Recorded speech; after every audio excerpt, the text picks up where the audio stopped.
Buenos días, bienvenidos a Tertulia Urgente. Este es un espacio de conversación libre en el cual reflexionamos, hacemos análisis críticos sobre derechos humanos, democracia y medio ambiente. Esta iniciativa nace a partir de Emoción Urgente y en estas tertulias lo que hacemos es sentarnos a dialogar con voces expertas, con activistas sobre temas que nos preocupan y de esta forma poder esclarecer dudas que tenemos dentro de la sociedad. Aquí no se imponen verdades absolutas, sino que lo que buscamos es comprender y debatir. Hoy nos encontramos con la señora Elizabeth Burgos. Ella es una prestigiosa antropóloga e historiadora venezolana francesa de amplia trayectoria académica e investigativa. Es autora de muchos libros y artículos de opinión y es una voz autorizada para el abordaje de la problemática política, social y cultural del mundo, por sus experiencias de vida y su vasta y sólida formación teórica. Ella tiene con Bolivia un vínculo muy especial por sus propias vivencias personales. Muchas gracias por formar parte de este espacio. Soy yo la que da las gracias por haberme invitado, porque es un gran honor y un gran placer conversar con Bolivia. Para mí, que no voy bastante a menudo a Bolivia, porque, bueno, la lejanía y la situación, el contexto. Pero sí, yo tengo una relación muy particular con Bolivia, y yo diría que llegué a Bolivia a través de Alemania. Son correspondencias raras, ¿no? O inauditas. Pero fue en Bolivia que yo conocí a un grupo de bolivianos que me hablaron con tanta pasión de Bolivia, que yo dije: "¿Cómo es posible que yo no conozca ese país si ya yo conozco toda Europa, he viajado por toda Europa?". Entonces, cuando regresé a mi país, a Venezuela, tenía esa idea de ir a Bolivia, de ir a Bolivia. Y cuando se me planteó el el contexto de que tenía que salir de Venezuela por una cuestión política, eh, decidimos con mi compañero de entonces, que era Regis Debré, salir de Venezuela. Teníamos que salir de Venezuela y no podíamos tomar avión, no teníamos dinero para eso. Yo le dije: "Pero mira, vamos a viajar como viajan los campesinos, que van de un pueblo al otro hasta que llegan a la frontera, pasan la frontera y llegan a otro país. Vamos a hacer lo mismo". Y así fuimos bajando de Colombia, Ecuador, Perú, Chile, Bolivia. Así llegamos a Bolivia. Fue algo casual, pero al mismo tiempo yo lo tenía en la mente, ese deseo de ir a Bolivia. Y así llegué a Bolivia en la época del gobierno de Paz Extensoro todavía, es decir, nada que ver con la guerrilla ni con nada de esas cosas, llegué mucho antes, conocí a Bolivia antes. Pero mira, qué dato interesante, querida Eli. Yo también te doy una cordial bienvenida a esta tertulia que muy bien la ha presentado la querida Adriana. Es un momento de mucha satisfacción tenerte aquí. Y fíjate que has empezado provocando una gran curiosidad respecto de qué fue lo que te llamó más la atención de este país que todavía no habías conocido allí, según las versiones de tus amigos en Alemania. ¿Por qué tenías este interés de llegar aquí? Porque ellos hablaban todo el tiempo de Bolivia, del movimiento obrero boliviano. Yo recuerdo muy bien que me mostraron un libro y fue la primera vez que vi una foto de Juan Lechín, ¿sí? Entonces me llamó mucho la atención el personaje físicamente y lo que representaba para ellos. Y el movimiento obrero, yo había vivido ya en Francia y en Francia el sindicalismo era muy fuerte, pero en relación a América Latina el sindicato para mí era, bueno, era una cosa más o menos por ahí, pero no tenía la fuerza que tenía como para que universitarios que estaban en la universidad haciendo doctorados se refirieran a ese movimiento obrero, sobre todo al movimiento obrero, más que a los partidos políticos, y eso me llamó mucho la atención. Bueno, y cuando llegaste aquí por primera vez, ¿tus expectativas se vieron satisfechas? ¿Qué fue lo que más te te impactó de pisar ya territorio boliviano y encontrar cara a cara a la gente, probablemente a algunos de estos dirigentes vinculados con el movimiento obrero? ¿Cómo viviste esa experiencia inicial? Lo que, es decir, no me defraudó para nada. Es decir, conseguí el mismo ambiente de ese pensamiento centrado en Bolivia. Yo venía en Venezuela, estábamos en plena democracia y era era como un lujo, era tan lujoso que la extrema izquierda le declaró la guerra a la democracia en Venezuela. Es decir, eso podremos hablar en otro momento, pero hay como una especie Mm, de irresponsabilidad en los sistemas democráticos que lo estoy viviendo en Francia actualmente, ¿no? Es como un regalo que se puede tirar, que se puede destruir. El problema es después cuando lo destruyes, recuperarlo. Y es lo que está sucediendo en Venezuela. Pero bueno, yo encontré esa misma pasión, la misma circunstancia, el movimiento obrero. Debo decir que en el Perú conocimos a Liber Forti.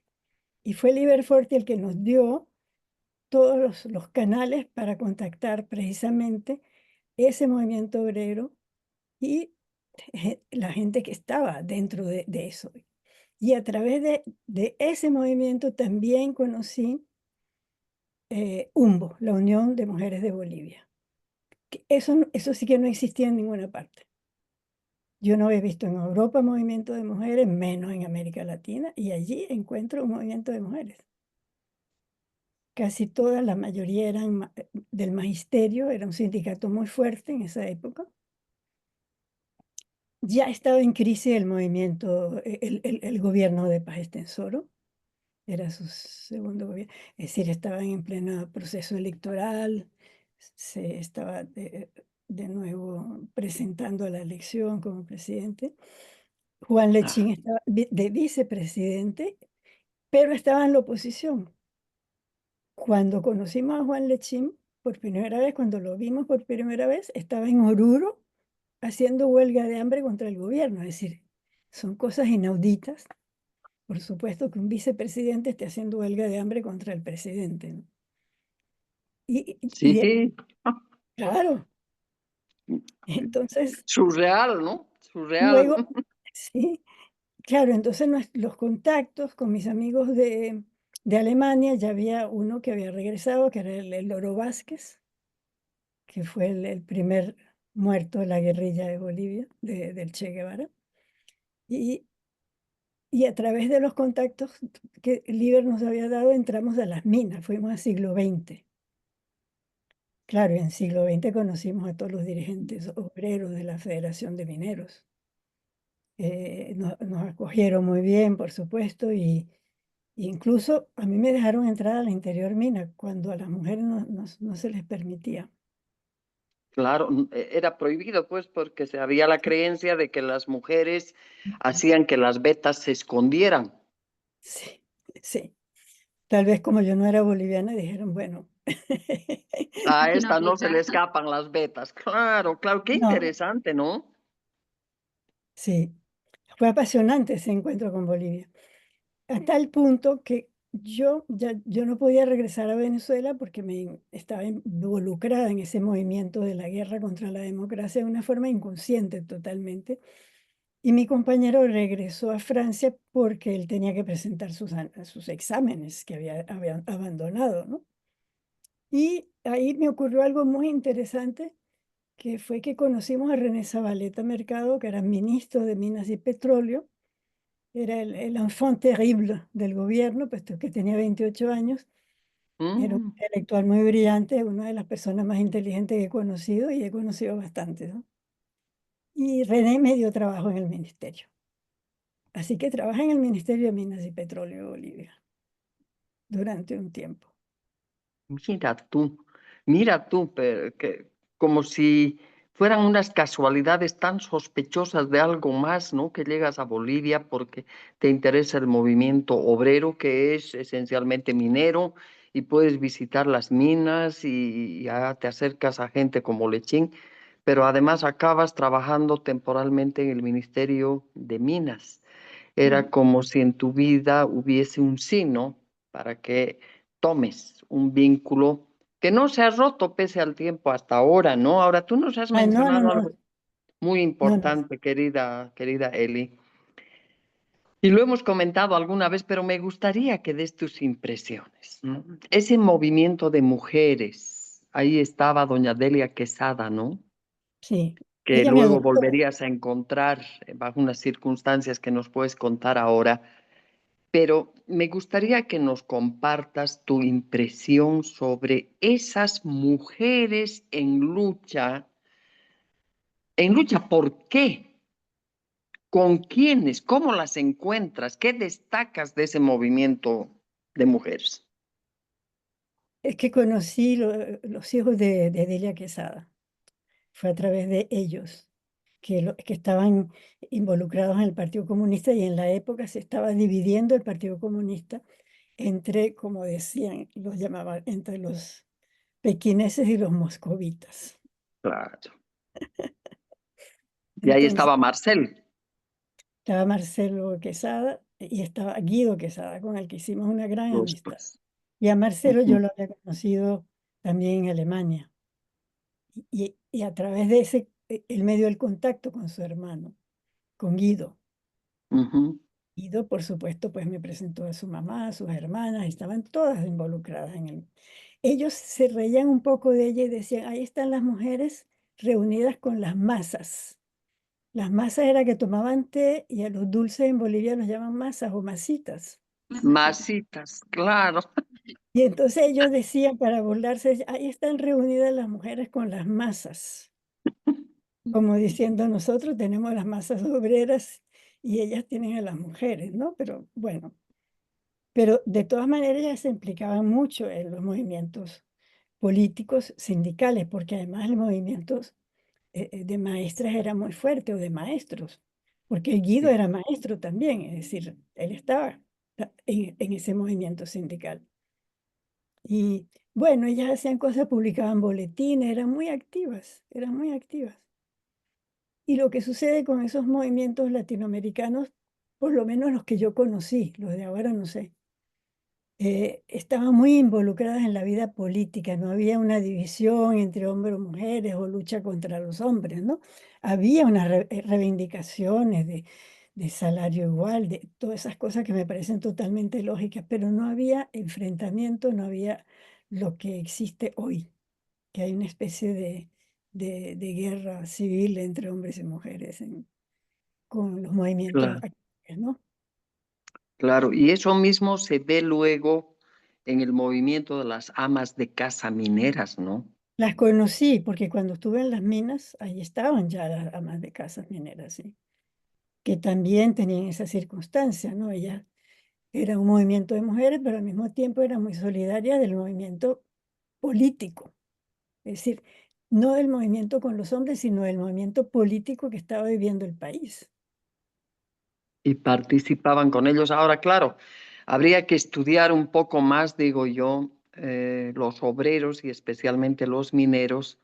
Muy bien podrían personificar cierto tipo de conductas que han sido difíciles de ir revirtiendo a favor de las mujeres por su manera de crianza, por el tipo de trabajo que desarrollan, pero es verdad, pues sus mujeres, sus madres, sus hermanas, sus hijas, aglutinadas en estos sindicatos de amas de casa mineras, eran un factor muy importante en la Es, movilización de es la que, sociedad. es que la situación boliviana en esa época era tan fuerte, ¿no? El problema social, las condiciones de trabajo, la mortalidad tan precoz de los hombres que les daba la silicosis dentro de la mina. Sí. Todo eso tocaba a la mujer también, no podía haber una división. Es decir, la situación de Bolivia, la gran diferencia que tiene es lo duro que es la vida de un país minero como Bolivia, que implica a toda la familia, no solamente a los hombres. Y eso se sentía, es decir, esa, y por eso yo creo que en Bolivia pase lo que pase, y la evolución que tiene la sociedad y la modernidad y qué sé yo, hay una base muy fuerte de pertenencia, de hacer política de una forma colectiva, es decir, hay como una especie de decencia colectiva que los une. Sí, sí, eso Yo es creo que verdad. eso, y yo creo que eso lo ha dado el sindicato, que es un medio. Yo recuerdo que cuando tenían divergencias políticas, porque unos eran pequineses, los otros eran moscovitas, los otros eran trotskistas, ahí era donde intervenía Líber, que les decía, somos hermanos, lo que cuenta la clase obrera, lo de Moscú, lo de Pekín está por allá, dejemos eso. Y nada más que con esas palabras los convencía, porque no, no había lo que había, por ejemplo, en Venezuela, bueno, los sindicatos petroleros, los dólares caían, llovían y se compraba todo lo que se podía del exterior, ¿no?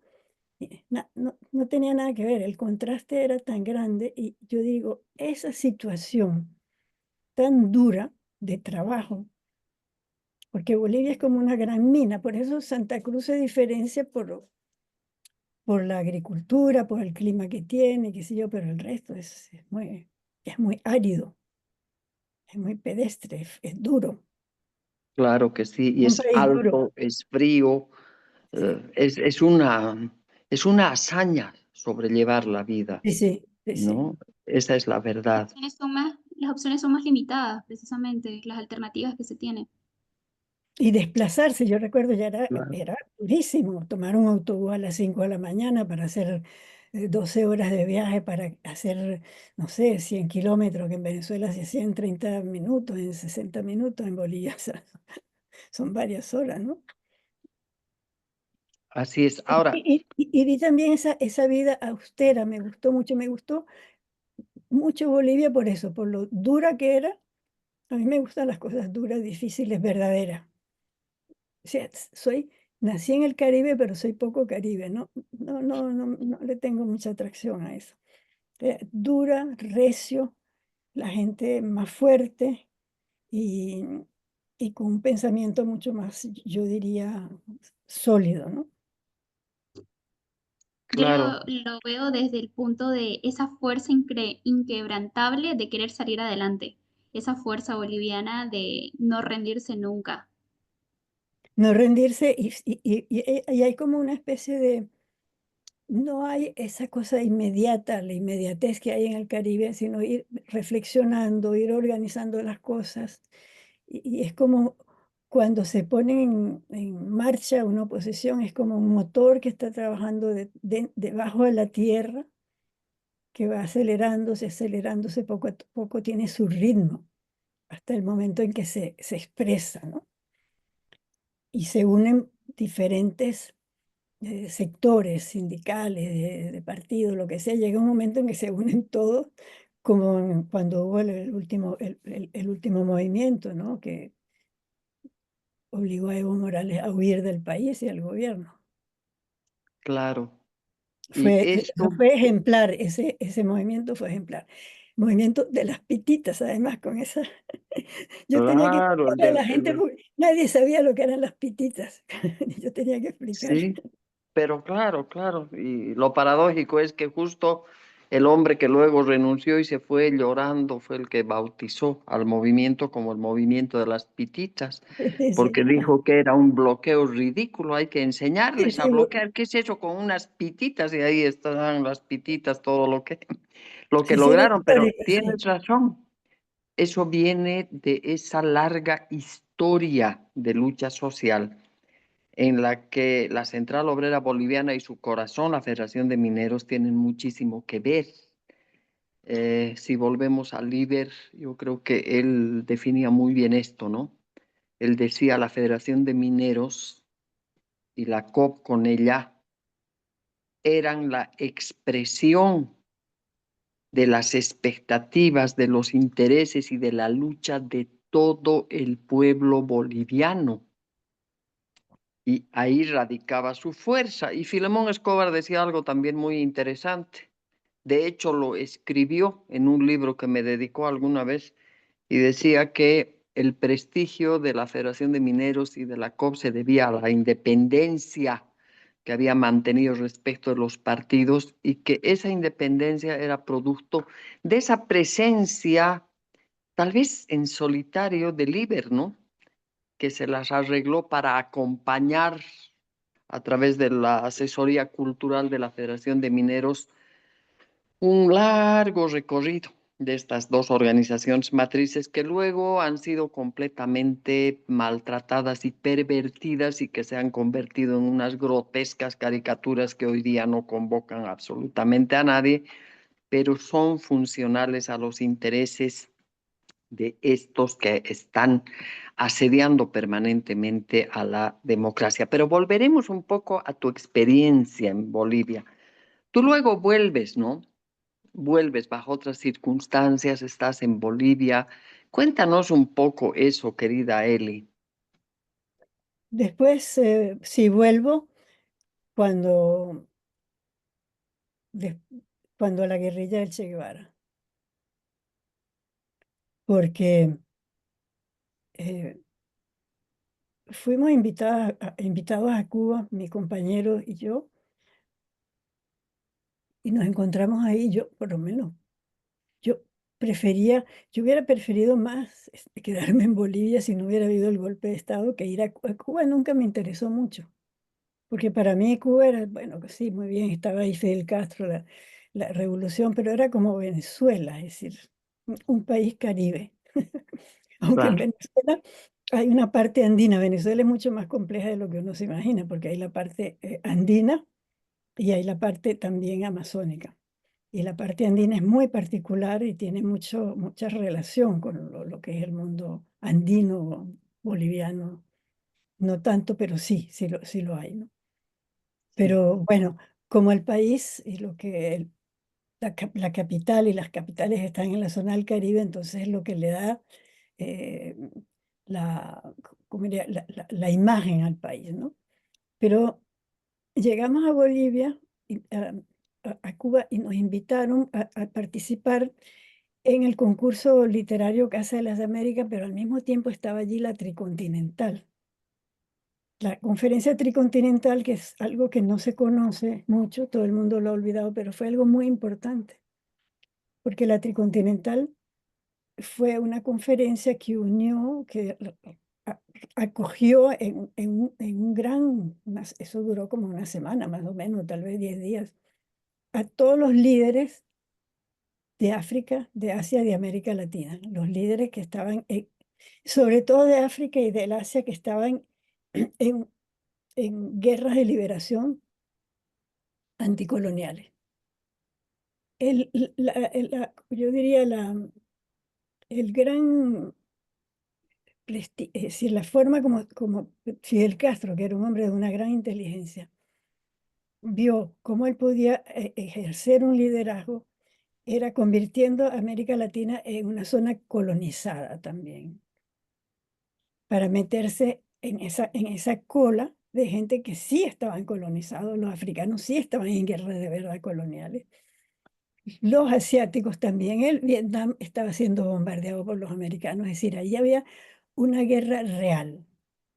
En cambio, él inventó una guerra anticolonial en América Latina, pero esa fue su manera de aparecer como el gran líder del tercer mundo y hacer de Cuba el centro de esa guerra anticolonial.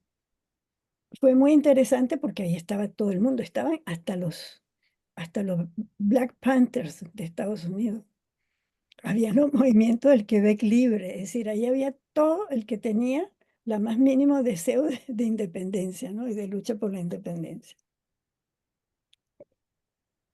Entonces, se termina la conferencia y nos invitan a quedarnos más tiempo y nos quedamos y ahí viene, la razón era porque estaban montando lo de la guerrilla en Bolivia. Después yo me di cuenta porque se habían interesado por mí, porque yo había estado en Bolivia, conocía a mucha gente en Bolivia, claro. esa fue la razón.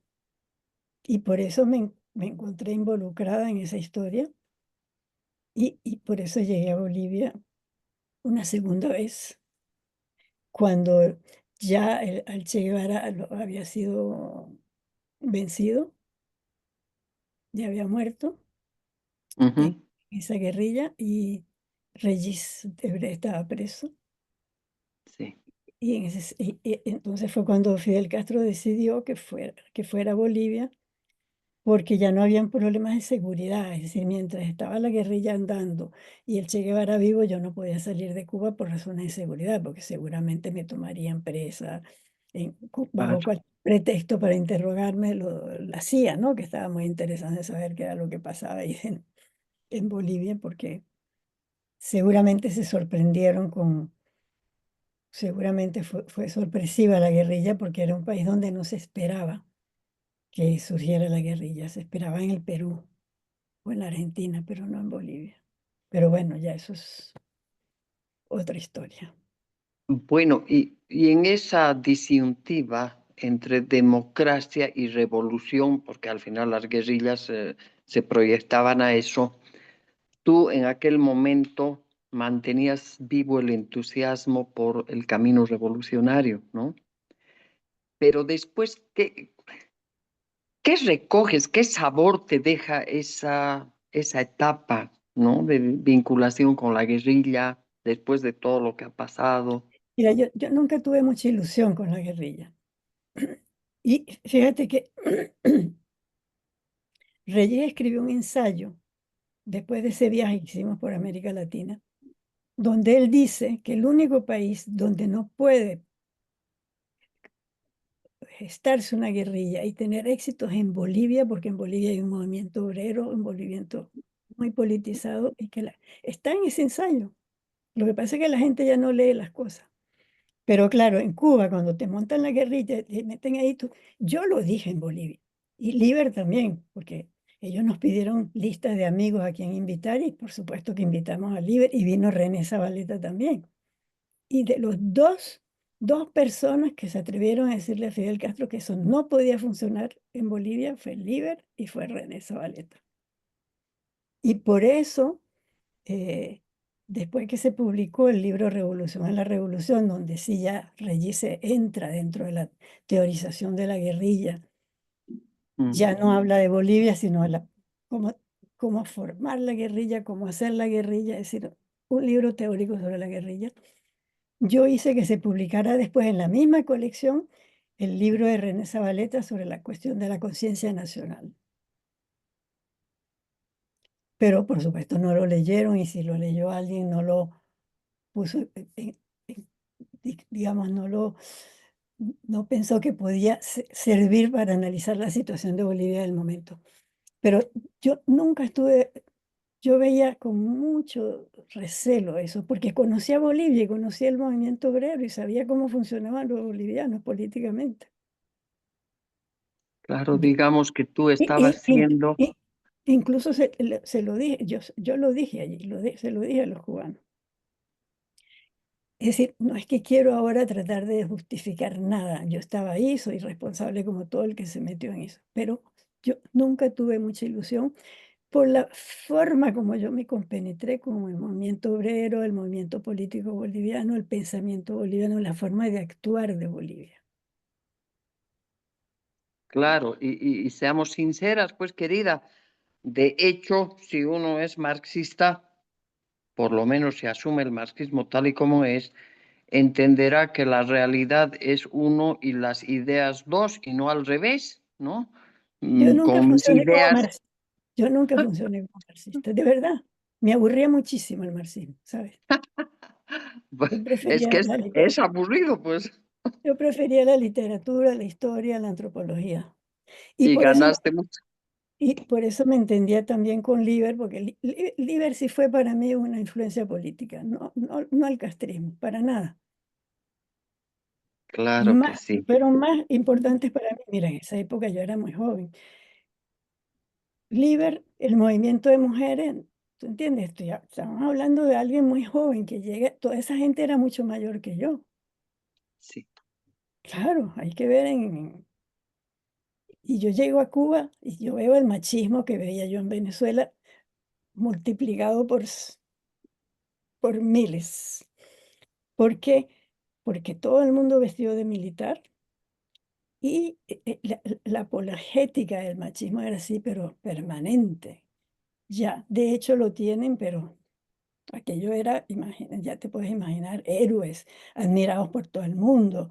Todas las chicas francesas que llegaban de turistas revolucionarias querían pasarse una noche con algún comandante, es decir, una cosa impresionante, ¿no?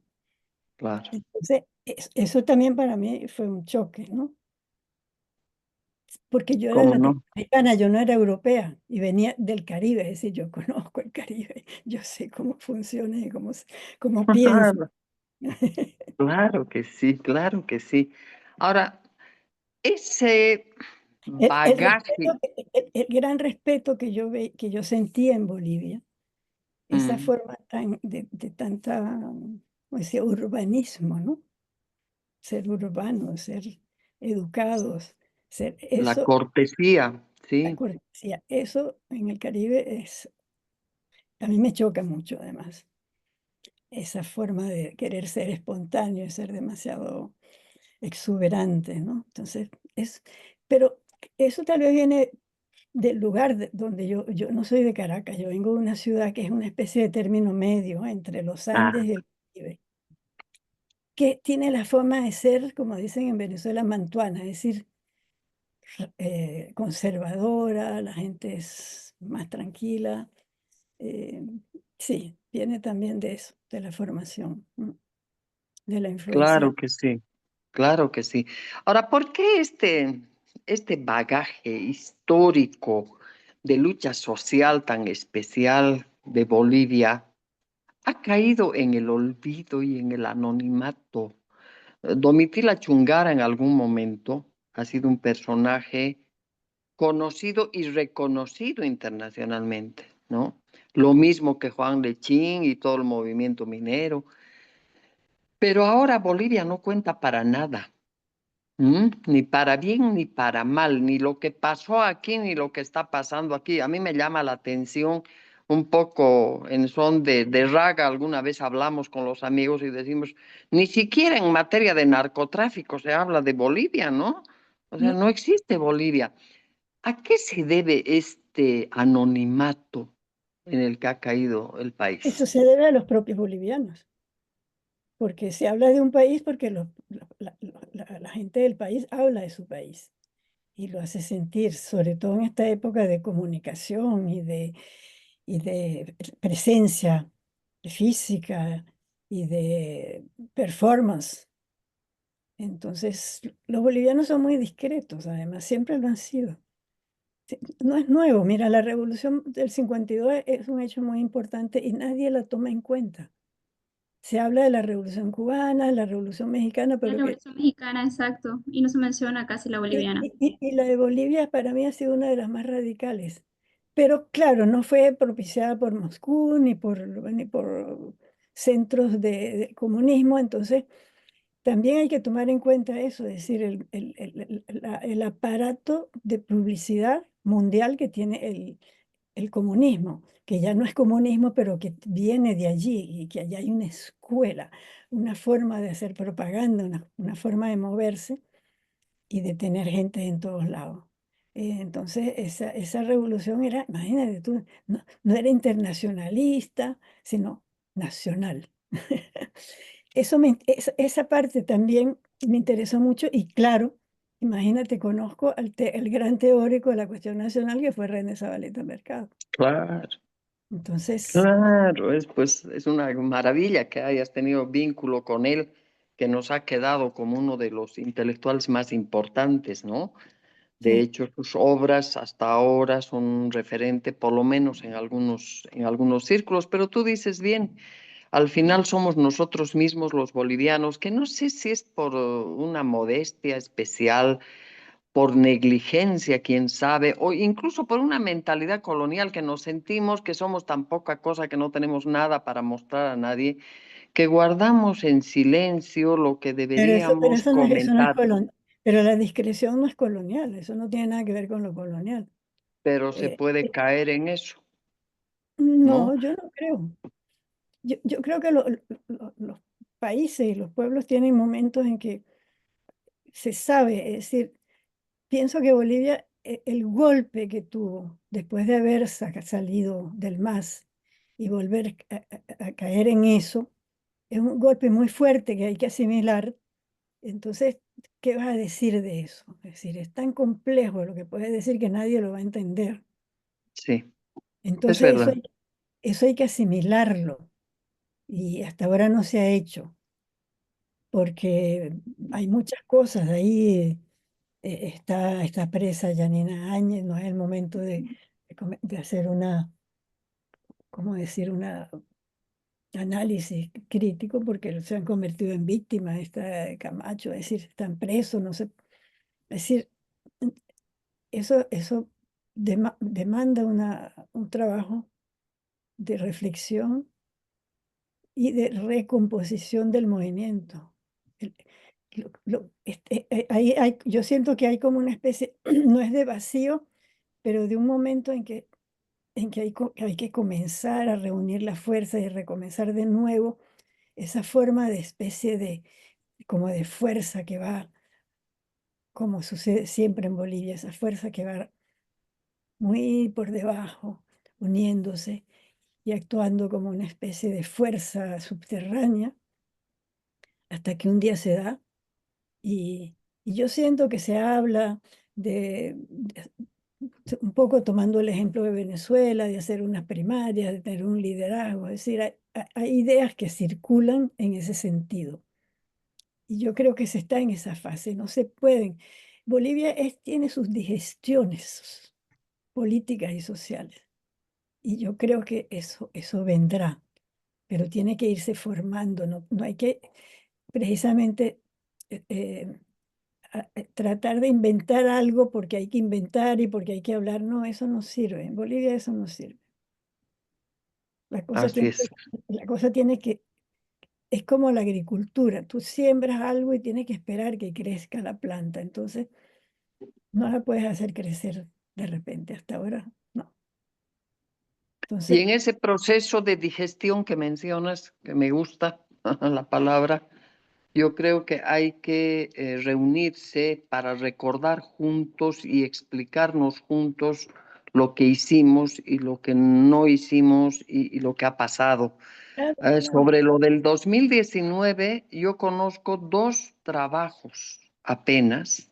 Uno de la Asamblea de Derechos Humanos, todavía con Amparo Carvajal a la cabeza, antes de que caiga delicada de salud como ahora está, y otro ensayo de tres académicos paseños que se titula La Rebelión Ciudadana. Ujú, Pero he escuchado en Santa Cruz de voces de líderes jóvenes unas interpretaciones tan profundas y tan cruceñas de lo vivido durante esas jornadas que ujú. no se han publicado, que no se han sistematizado. Así que creo que, Adrianita, para adelante tenemos un trabajo interesante que hacer también al respecto en las propias tertulias. Podríamos invitar a algunos de estos protagonistas de Ese es el Santa trabajo Cruz que tienen que hacer. Ese es el trabajo que se debe hacer. que nos cuenten cómo lo hicieron y qué piensan sobre eso y qué piensan que debemos seguir haciendo hacia adelante. Ahora, queda claro, Elizabeth, que estamos hablando de la urgencia y de la importancia de la democracia. Una democracia asediada en el mundo entero. Y aquí sí me gustaría escucharte cómo estás viendo tú lo que está pasando en el mundo con las novedades que salen desde el centro de poder norteamericano con relación a esto, a la democracia. ¿Cómo está la democracia en este momento? La democracia como todo, está en crisis. Estamos viviendo una crisis de civilización. Y una crisis de civilización significa la democracia, significa el modo de pensar, significa todo. Esa especie de tsunami que está sucediendo a la civilización, pues modifica todo. Y sobre todo el pobre cerebro está sometido a unas fuerzas todos los días, noticias, cambios inmediatos. Entonces, imagínate tú lo que está viviendo el cerebro para irse adaptando cada día, cada minuto a lo que está sucediendo, para poder reflexionar y para poder decir cómo vamos a actuar a partir de ahora. Lo que está sucediendo en Estados Unidos, claro, por supuesto que tiene a todo el mundo en ascuas. En Europa no te puedo contar porque de repente el señor Trump dice, bueno, no cuenten más conmigo, ustedes arréglenselas solas. Lo que es evidente que para él la democracia no es un problema, porque todas las cosas que está decidiendo, yo las viví en Cuba, las he vivido en Venezuela, es decir, los poderes son neutralizados. eh, se- s- la democracia se convierte en algo de ficción, es decir, la división de poderes no existe más, pues, puesto que tú pones a tus personajes que son totalmente dóciles a tu versión política y a tu línea política en los sectores que tienen que ser la división de poderes, es decir, entonces es el mismo poder. Tú has trabajado sobre la Constitución cubana, bueno, exactamente, en Venezuela pasó lo mismo.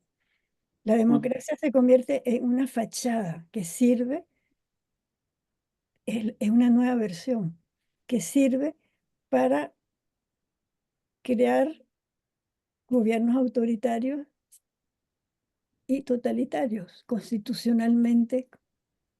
Reconocido. ¿Eh? Están basados en una constitución. Todo es legal, sí, sí, hacemos todo, pero todo es una ficción. Estamos en la ficción. Pero por otro lado, lo que está haciendo Trump, las decisiones de Trump son como una especie de psicoanálisis con bazucas, ¿no?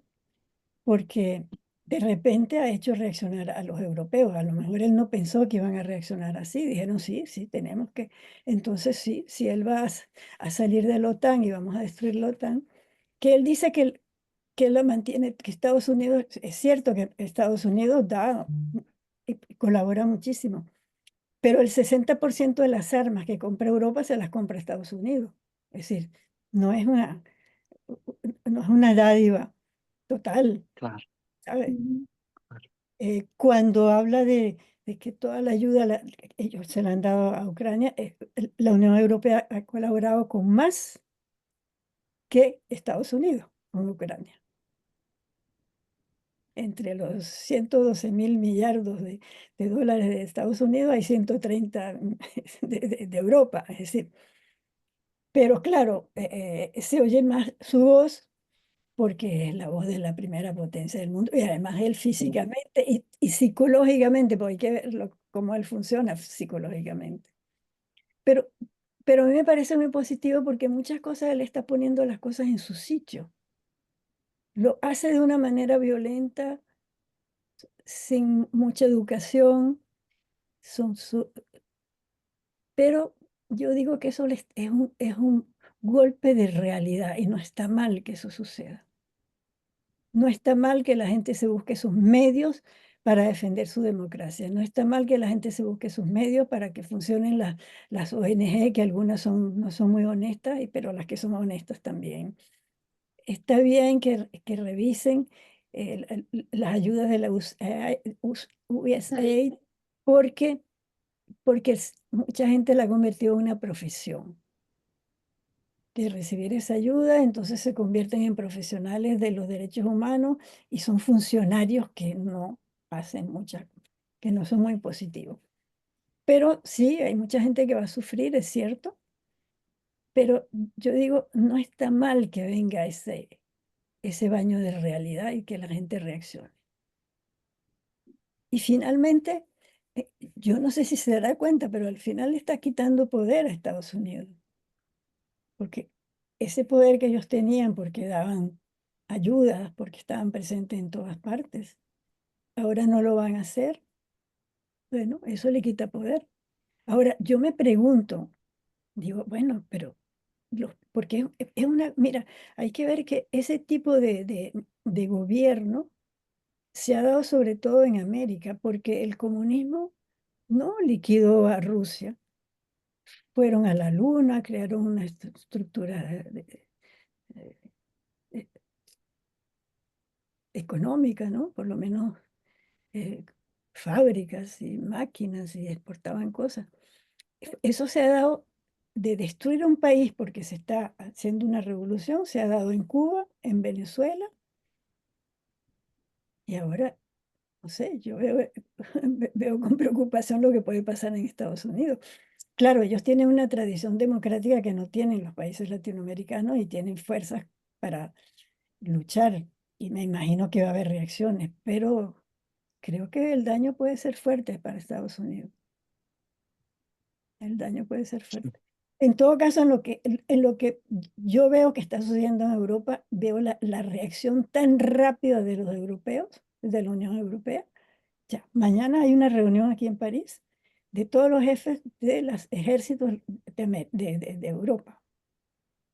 Ya Alemania, con el próximo canciller que acaba de ganar las elecciones, ha dicho, bueno, vamos a llamar al servicio militar. Es decir, Alemania que mentalmente les estaba prohibido agarrar un arma. Claro. Cuando participaban en las operaciones militares, ellos no tocaban armas, ellos actuaban como una ONG, el ejército alemán. ¿Sí? Drástico, ¿no? Sí. Drástico. Los Mm. países del norte fueron los primeros que lo comprendieron. Y ahora Francia, porque es el único país que tiene arma nuclear, Alemania le está pidiendo acogerse a la defensa nuclear francesa. ¿Sí? Es decir, Entonces, como tú dices, ha habido un despertar. hay un despertar, le dieron tremenda bofetada y parece que reaccionaron. Están reaccionando, es decir, no parece, están reaccionando de verdad. Ahora veremos cómo va a reaccionar América Latina. Por lo menos, mira, los mexicanos han reaccionado. Y entonces ahí porque él lanza su bazucazo, Trump, y ve cómo reacciona la persona, cómo reacciona. Si tú vas a la cabeza te da más duro, pero si reacciona, él dice, bueno, entonces vamos a negociar, vamos a hablar, ¿no? Claro, parece ser ese, ¿no? El camino, la ruta que él sigue. Y bueno, en cuanto nos concierne, probablemente nos sirva la experiencia Y va a para servir algo sobre que tú todo, lo acabas de decir, Eli. Siempre esperamos que alguien nos resuelva las sí, cosas. sí, No, nosotros en Bolivia hemos estado pendientes. Si cae el régimen de Maduro, entonces tenemos esperanzas y luego puede caer el de Cuba. Pongámonos pues en el terreno real y veamos que esos regímenes siguen en pie y que el grandote de Estados Unidos parece no muy interesado y no, hagámonos cargo de lo que nos toca. y por lo menos, entablar diálogo. Yo no hablo de unidad porque eso siempre ha sido los comunistas que han inventado las unidades para ser más, más Claro. prepotentes y manipuladores. Pero sí el diálogo debería existir entre las personas que tenemos estas preocupaciones. Yo, por ejemplo, le envié cuando hubo un aniversario hace unos meses de Domitila Chungara, le mandé a María Corina Machado la historia de Domitila.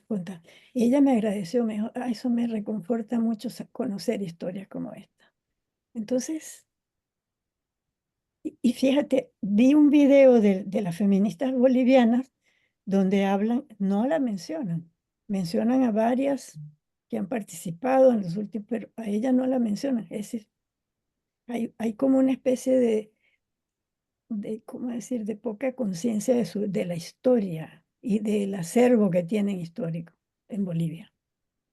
Pero, Y también algún sesgo, querida Eli, ¿no? Y también algún sesgo. Es que Domitila nunca se estrelló contra los hombres, por lo tanto era una machista, patriarcal, capitalista y neoliberal, porque es así como se etiqueta a la gente. Entonces no sirve lo que hizo cuando fue tan grande y tan importante su sí, contribución. pero por eso si tú dices que hay gente que está reflexionando, que tienen ideas muy claras sobre las cosas o bastante interesantes, bueno, hay que ponerlos a hablar.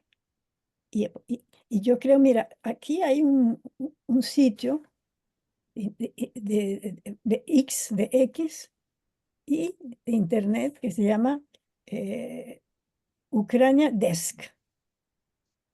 Y ellos entrevistan a gente que tienen relación con Ucrania, con Rusia, especialistas.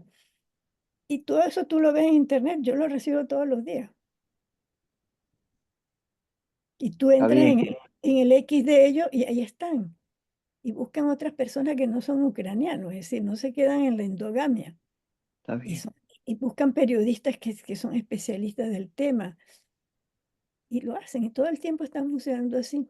Y hacen manifestaciones frente a la embajada rusa cada cierto tiempo. Y llaman a otras personas a que participen, que son solidarios, ¿ves? Entonces tenemos, desde el punto de vista tecnológico, la forma de hacerlo. Así es, así es. Y a eso Se también se debería deben crear, estas tertulias. deberían crear una especie de, que se llama así, desk latinoamericano. Y entonces entrevistar gente de cada país, y que no es nada difícil. Nada más que tú lees los periódicos y tú ves cómo algunas personas analizan las cosas y qué relación tienen con el resto de América Latina. Los hay. Tú lees los periódicos.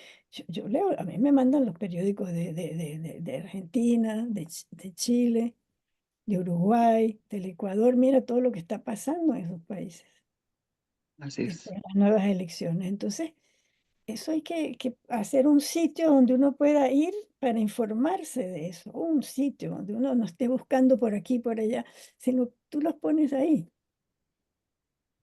los así centralizas. es. Bolivia podría ser, y ahí sí se hablaría de Bolivia, si fuera Bolivia el centro de eso, de un espacio como ese, un espacio de comunicación. Sí, señor. Muy bien, hay que trabajar en eso también. Querida Sobre todo, Eli, dime. sobre todo hay que trabajar en eso. Sí, señora. Anotado está. Querida Eli, qué grato tenerte aquí en la tertulia. Cualquier rato vamos a volverte a contactar para Con mucho tocar gusto. tópicos distintos. Sería muy lindo hacer una tertulia sobre Venezuela. Ujú. ¿Quién mejor que tú para hablarnos de esto? Podemos hablar también de la situación europea. Tú vives allá, tú estudias allá, tú conoces la realidad de allá y claro, francamente, en esa línea de orientarse en este mundo en el que la información pasa por encima, voces como la tuya son siempre muy esclarecedoras. Así que, no sé, Adrianita, si tú quieres hacerle alguna consulta a Eh, Eli. Muchas gracias. Por mi parte, todo claro con lo que ella venía explicando. Estoy muy de acuerdo con cosas que ella decía, solamente que tengo una consulta, algo que me quedó resonando de lo que usted comentaba con respecto a lo que sucedía en su momento en Cuba, cómo Castro instaura esta idea de colonización, esta lucha contra la colonización, eh, partiendo desde Cuba a toda América Latina. Creo yo, y cómo lo ve usted, que tal vez un discurso que siguió el MAS para instaurarse y para tener un rol dentro también de la comunidad internacional fue el tema del indigenismo, es decir, que si alguien trataba de ir en contra o hacer alguna denuncia sobre lo que hacía su gobierno, decir, atacan mi gobierno porque están en contra de un indígena que es presidente, o atacan a este presidente porque viene del pueblo. ¿Cree que esa fue la guerra que quiso crear el masismo? Claro, este tipo de gobierno autoritario, totalitario, que termina siendo una dictadura férrea, siempre hay que pasar de víctima, siempre hay que buscar una víctima.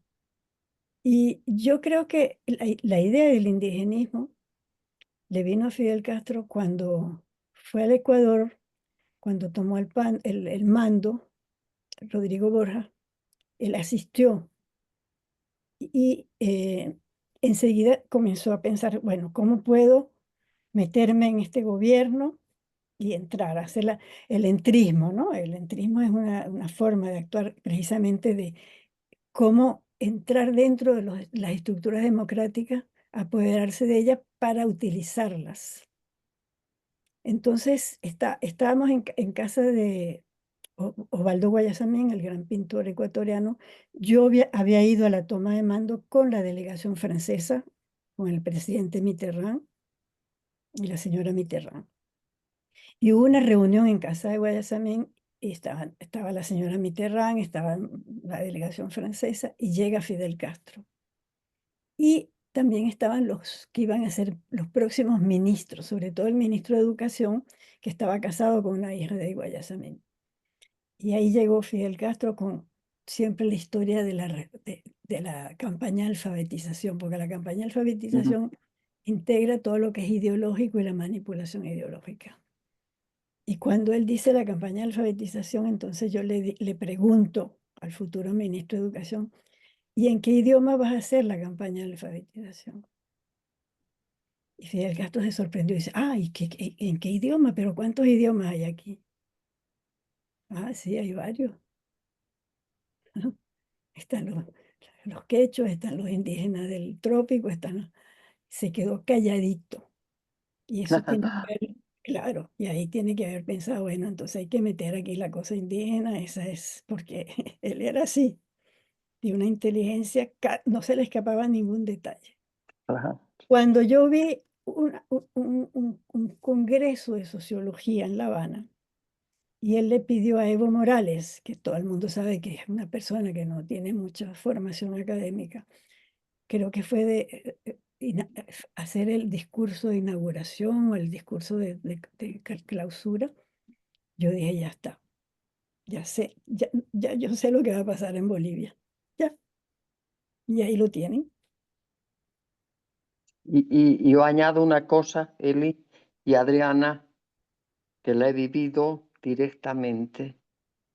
Cuando el MAS llega al poder, no tiene como parte de su programa y de su proyecto nada de la cuestión indígena. De hecho, ellos se presentan como la organización política de los productores de la hoja sagrada de coca. Ese del Y cocalero, es sí. más, he vivido, yo fui prefecta de Potosí y he vivido un conflicto terrible en el cual se enfrentan precisamente las dos visiones, la visión campesina, que es la que agarraría a los productores de coca, el MAS, y la otra visión indígena, que es traída más bien vía las ONGs, pero se enfrentan de verdad, físicamente. Se agarran a palos y se queman las casas y se matan los animales. Y claro, cuando llega Evo Morales a la presidencia y ve el impacto que tiene ser presidente indígena, es cuando toma esa bandera. Pero claro, lo que ha pasado con el TIBNIS es suficiente muestra de que era nada más parte de un maquillaje muy conveniente para sus propios fines, ¿no? Claro, y lo de Tignes ni se habló, fuera de Bolivia no se sabe el qué pasó. Y la represión contra los indígenas de- del trópico ha sido violenta, pero eso no se dice. Así es. Así que tela para cortar tenemos suficiente, así que vamos a tener que hacer varias tertulias contigo, querida Elizabeth.